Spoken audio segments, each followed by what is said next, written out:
Hello दोस्तों, आप सभी का गार्डरी एकेडमी में स्वागत है। तो दोस्तों, आज की इस वीडियो में हम देखेंगे प्रश्नावली 1.3 क्लास 10 का तो इसमें क्वेश्चन नंबर फर्स्ट है, सिद्ध कीजिए कि √5 एक अपरिमेय संख्या है। दोस्तों, ये क्वेश्चन बहुत ज़्यादा एग्जाम में पूछा जाता है, तो इस क्वेश्चन को आपको बहुत जरूर देखना चाहिए क्योंकि ये हर बार एग्जाम में पूछा जाता है। तो इसमें क्या ज़्यादातर थ्योरी होती है, तो आप इसे पूरा वीडियो देखिए। तो चलिए शुरू करते हैं। तो सबसे पहले हम क्या करेंगे, सबसे पहले हम मानेंगे क्या √5 क्या एक परिमेय संख्या। हम क्या मानेंगे, √5 क्या एक परिमेय संख्या है।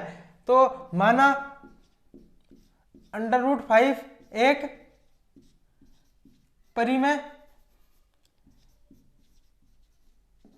परिमेय संख्या है, परिमेय संख्या है। तो हमने पहले बेसिक में देखा था कि हम परिमेय संख्या को क्या P/Q के रूप में लिख सकते हैं। तो क्या लिखेंगे यहाँ पर, तो इसे P/Q के रूप में लिख सकते हैं।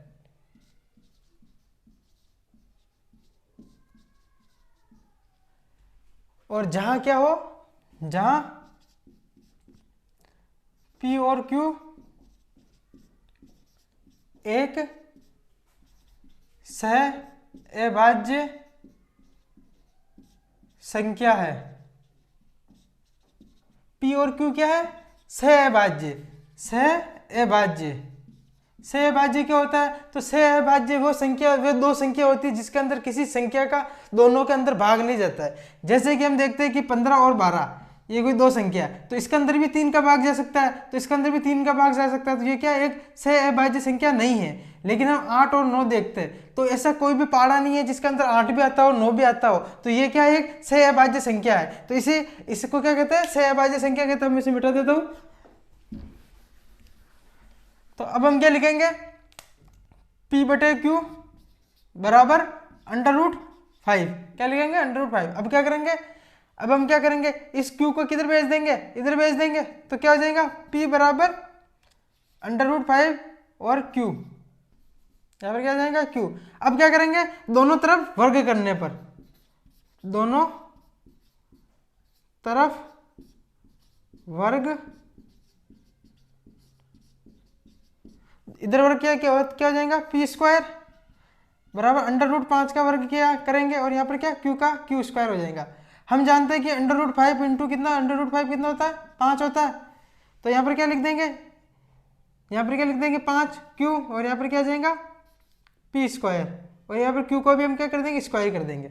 अब हम क्या देख सकते हैं कि इधर 5 है, तो हम इसके बटे में भी हम 5 लिख सकते हैं, क्योंकि इसे 5 से विभाजित कर सकते हैं। कि इसके बटे में 5 लिखाएंगे तो 5 का 5 में भाग जा सकता है। तो हम क्या देखते हैं कि दोनों संख्या बराबर है। तो ये संख्या यदि 5 से विभाजित है, यदि हम इसके अंदर 5 का भाग दे सकते हैं, तो इसके अंदर भी हम 5 का भाग दे सकते हैं, क्योंकि ये दोनों क्या बराबर है। तो हम क्या लिखेंगे यहाँ पर, P² 5 से विभाजित है। और ये यदि P² से विभाजित है, तो P से भी क्या होगा, 5 से विभाजित होगा। P भी किससे, 5 से विभाजित होगा।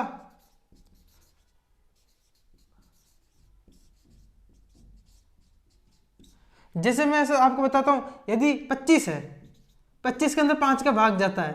यदि हम बताइए 25 के अंदर 5 का भाग जाता है, तो 5 के अंदर भी 5 का भाग जाएगा ना। यदि 5 के स्क्वायर करते हैं हम 25 के अंदर भी 5 का भाग जाता है, तो सिर्फ 5 के अंदर भी क्या 5 का भाग जा सकता है एक बार, है ना। उसी प्रकार यदि P² के अंदर 5 का भाग जा सकता है, तो P के अंदर भी 5 का भाग जा सकता है।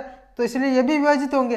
अब हम क्या करेंगे, अब हम इसे Q की जगह कोई दूसरी संख्या लिख देते हैं और वापस ये संख्या उतारेंगे। क्या करेंगे, अब हम ये P की जगह Q की जगह क्या लिख देंगे, हम कोई दूसरी संख्या लिख लेते हैं। जैसे कि अब मैं लिखता हूं, जैसे P बराबर 5R लिख देता हूं। ये R क्या है, कोई पूर्णांक, R क्या है, पूर्णांक है। हम कोई भी पूर्णांक लिख सकते हैं अपनी मर्जी के अनुसार।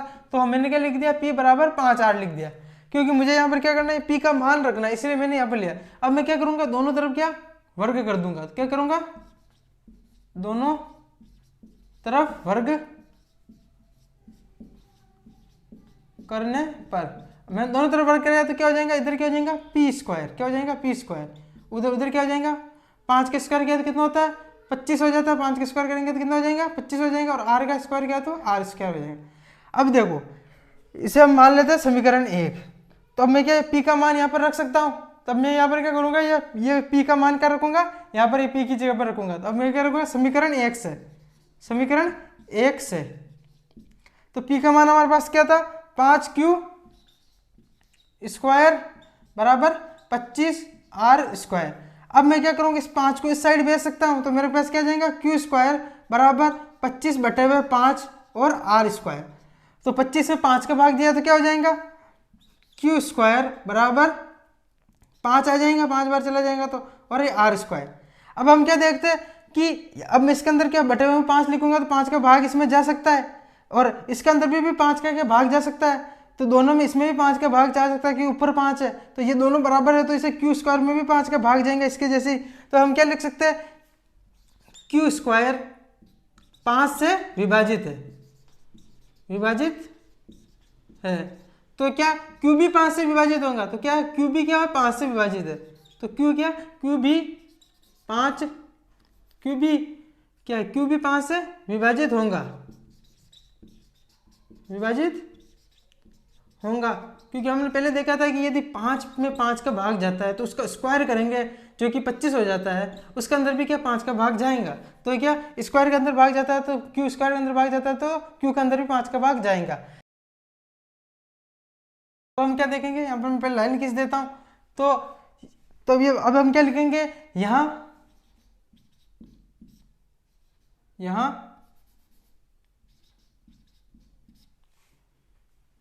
P और Q का एक उभयनिष्ठ गुणनखंड 5 है। P और Q का गुणनखंड क्या 5 है, इसमें भी 5 है और इसमें भी 5 है, P और Q दोनों में क्या है 5 है। लेकिन हमने क्या पढ़ा है, लेकिन P और Q सह क्या है सह अभाज्य, क्या है ये सह अभाज्य संख्या है, क्या है ये सह अभाज्य संख्या है। लेकिन हमने क्या पढ़ा था कि सहभाज्य संख्या क्या होती है, जिसके अंदर दोनों के अंदर एक ही पाड़े का भाग ना जाए, लेकिन इसके अंदर तो P और Q दोनों के अंदर 5 के जा रहा है भाग, इसमें P के अंदर भी 5 का जा रहा है और Q के अंदर भी किसका 5 का भाग जा रहा है पूरा पूरा, तो क्या ये क्या एक सहभाज्य संख्या सह अभाज्य संख्या नहीं है, तो क्या हमारी कल्पना क्या होगी गलत हो गई। तो हम क्या लिखेंगे, अतः हमारी कल्पना गलत है, क्या गलत है, अतः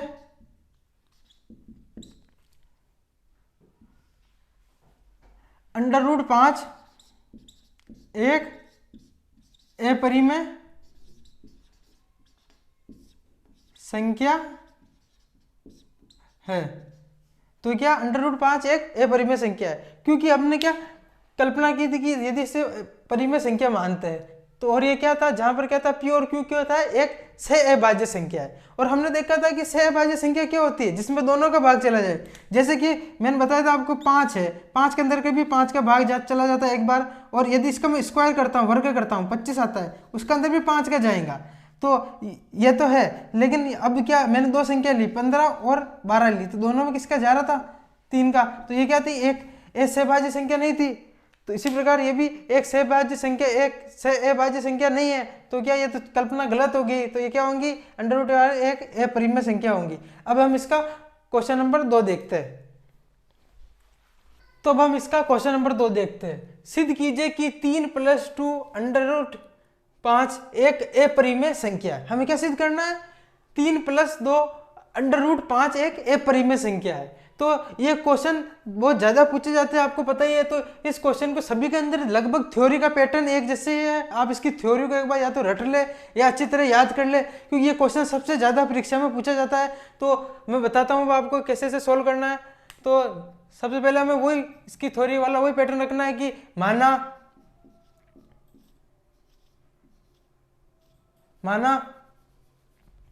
3 + 2 √5 एक परिमेय संख्या है, संख्या है, क्या है? एक परिमेय संख्या है। तो और हम जानते हैं जो परिमेय संख्या होती है उसे हम p/q के रूप में लिख सकते हैं। तो इसे p/q के रूप में लिख सकते हैं। तो अब हम क्या करेंगे, p/q के रूप में लिख देंगे। तो p/q बराबर 3 + 2 √5।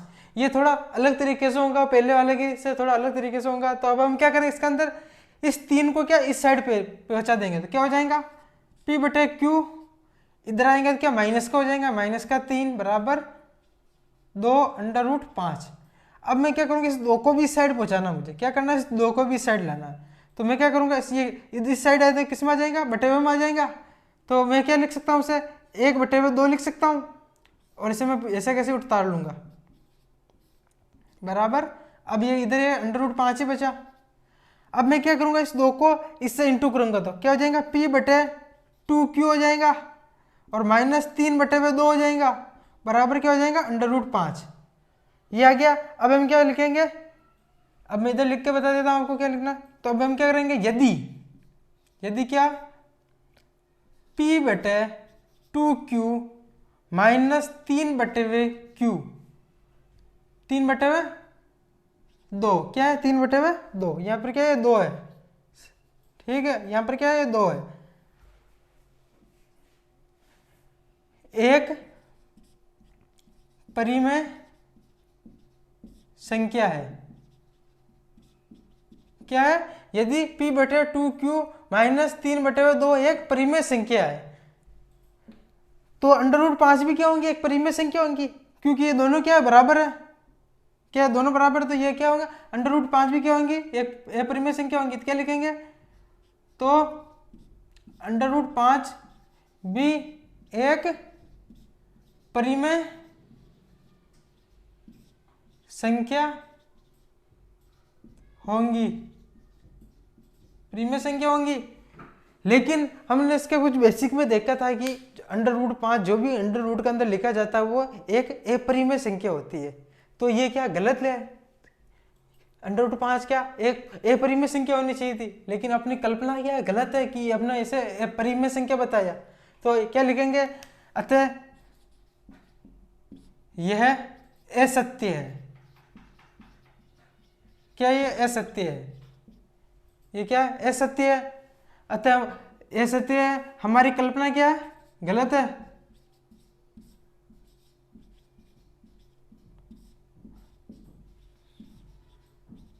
हमारी कल्पना क्या है, गलत है।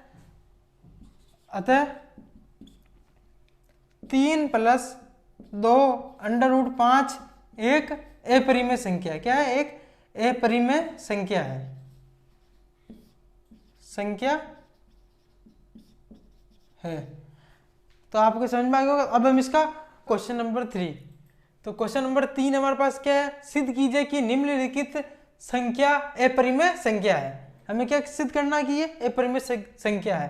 तो हम सबसे पहले इसका ये पहला वाला क्वेश्चन लेंगे जो है 1/√2। तो हम सभी को पता ही है कि हम क्या करते हैं, सबसे पहले मानते हैं कि कोई संख्या, ये संख्या क्या है, परिमेय संख्या मानेंगे और इसे क्या p/q के रूप में लिखेंगे। तो सब वो पहले लिख लेते हम।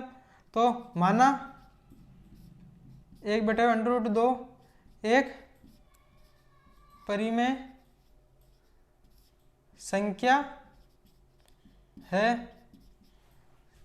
तो इसे p/q के रूप में लिख सकते हैं।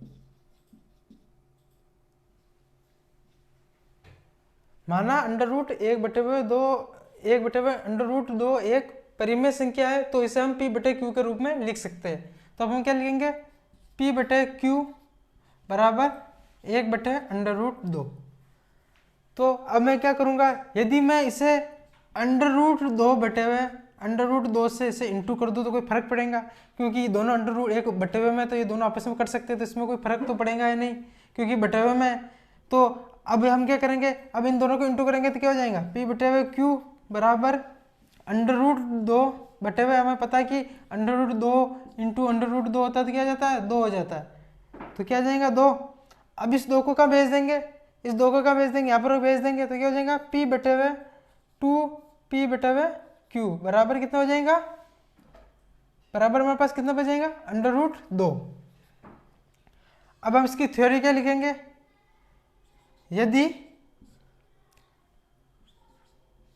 2p बटे हुए q एक परिमेय संख्या है, तो अब हम क्या देखेंगे, ये दोनों बराबर है, यदि ये परिमेय संख्या होंगी तो ये भी क्या होंगी, एक परिमेय संख्या ही होंगी, तो क्या लिखेंगे, तो अंडर रूट 2 भी एक परिमेय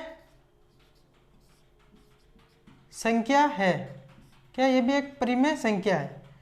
लेकिन हमने देखा था कि ये एक अपरिमेय संख्या है, क्योंकि हमने इसके बेसिक में देखा था जो भी संख्या है वो अंडर रूट के अंदर आती है वो क्या होती है, एक अपरिमेय संख्या है। तो ये क्या अंडर रूट के अंदर है, तो ये भी क्या है, अपरिमेय संख्या है, अतः ये क्या असत्य है, अतः यह असत्य है। और हमारी कल्पना, हमने जो कल्पना थी वो क्या है, गलत है। तो हमारी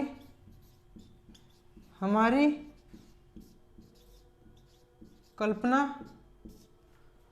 गलत है, क्या गलत है। तो अब मैं यहाँ पर क्या लिख दूंगा, अतः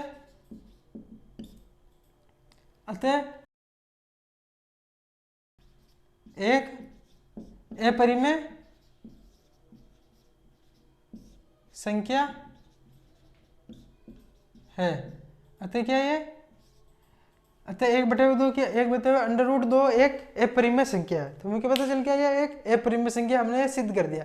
अब हम इसका तीसरे का दूसरा देखते हैं, 7 अंडर रूट 5।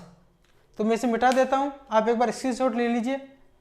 अब हम क्या देखेंगे, तीसरे का दूसरा जो है 7 अंडर रूट 5, हमारे पास क्या है तीसरे का दूसरा 7 अंडर रूट 5। तो अब हम क्या करेंगे, सबसे पहले मानेंगे कि ये एक परिमेय संख्या है। तो क्या माना 7 अंडर रूट 5 एक परिमेय संख्या है। ये यदि परिमेय संख्या तो हम इसे p बटे q के रूप में लिख सकते हैं, तो इसे p बटे q के रूप में लिख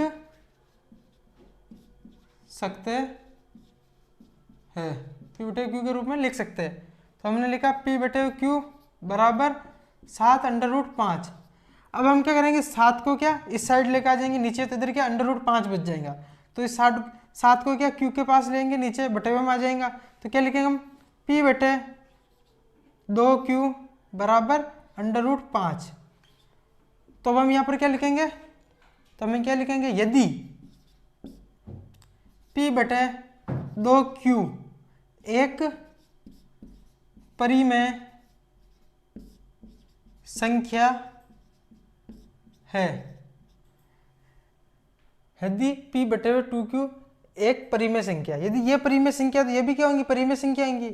तो अंडर रूट 5 भी एक परिमेय संख्या होंगी, क्या एक परिमेय संख्या होंगी। लेकिन ये क्या एक अपरिमेय संख्या है, क्योंकि हमने पहले इसके बेसिक में देखा था जो भी अंडर रूट के अंदर आती है वो क्या होती है, एक अपरिमेय संख्या होती है। अतः ये असत्य है, अतः यह असत्य है और हमारी कल्पना क्या गलत है, और हमारी कल्पना गलत है। अतः 7 अंडर रूट 5 एक अपरिमेय संख्या है। तो अब हम इसका तीसरे का तीसरा क्वेश्चन देखते हैं, 6 प्लस अंडर रूट 2। तो इसे मैं मिटा रहा हूँ, वहाँ पे इसके एक बार स्क्रीनशॉट ले लीजिए। तो अब हम तीसरे का तीसरा क्वेश्चन ये वाला करेंगे जो है जिसमें 6 प्लस अंडर रूट 2। तो हम कौन सा क्वेश्चन लेंगे? तीसरा क्वेश्चन लिया हमने 6 प्लस अंडर रूट 2। तो सबसे पहले माना 6 प्लस अंडर रूट 2 एक परिमेय संख्या है। तो इसे P बटे Q के रूप में लिख सकते हैं,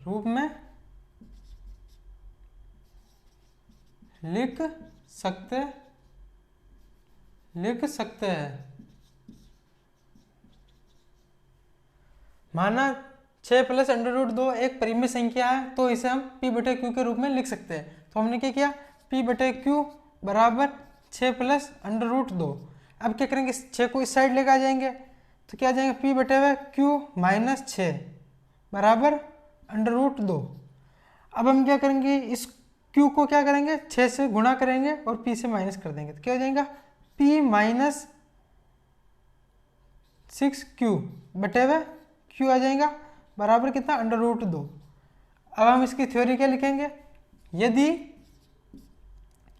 P माइनस 6Q बटे हुए Q एक परिमेय संख्या है, तो हमें पता है कि ये दोनों बराबर है, तो ये भी क्या होंगी? परिमेय संख्या होंगी। ये परिमेय संख्या तो ये भी क्या होंगी? परिमेय संख्या होंगी। तो अंडर रूट 2 एक परिमेय संख्या होंगी। लेकिन हमें पता है, हमने इसके बेसिक में पढ़ा था, जो भी अंडर रूट में अंदर संख्या आती है वो एक अपरिमेय संख्या होती है। तो अतः यह असत्य है और हमारी कल्पना गलत है, हमारी कल्पना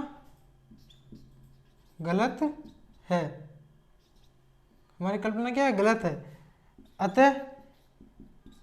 अतः 6 प्लस अंडर रूट 2 एक अपरिमेय संख्या है।